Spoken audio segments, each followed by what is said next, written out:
Hi, I'm Keith Baldwin. I'm a pediatric orthopedic surgeon from the Children's Hospital of Philadelphia. I specialize in pediatric spine surgery and orthopedic trauma.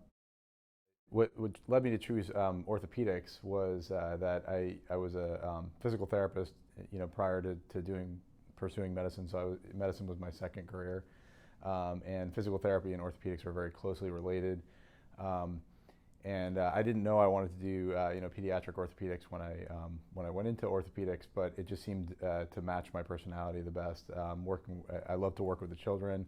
I love to take care of the children. Everybody who I knew was a pediatric orthopedist was very happy, and so it was just the field that spoke to me the best, I think.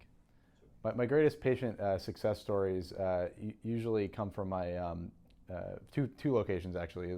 First is going to be my scoliosis patients, and I think the greatest success I have there is because many times the patient comes in so anxious about what to expect from surgery, and that it's going to be this sort of life-altering event, and we're able to get them through it safely, and almost to a person, those patients say, this was not, I was expecting it to be much harder than this, much worse than this, and then I get letters from them. I recently got a letter from a young woman who we fixed her spine a couple years ago, and she's back doing what she loves. She's on the crew team, and she just getting a letter like that is just the greatest thing that you can imagine.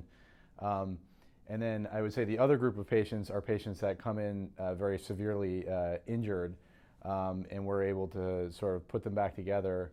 And I remember one mother said to me, "Thank you for making my daughter whole again," which was like, the greatest thing the greatest thing you can imagine.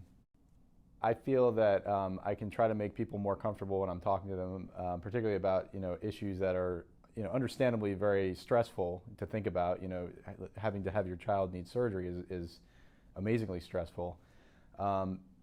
But I think one of the things that helps me to relate to that a little bit is having not been a doctor, as my first career, because you can relate to people on a much more personal level, I feel like, when you have medicine as a second career rather than a first career. And that's not to try to take away anything from any doctors that they did that from the moment they knew they wanted to do that from the moment they were born. But I just feel like it gives you a little bit more of a way to relate to people that on some level that others cannot. I have a daughter personally with autism, and so having to relate to doctors on a level with her makes it a little bit easier for me to relate to patients when they're having issues with their child.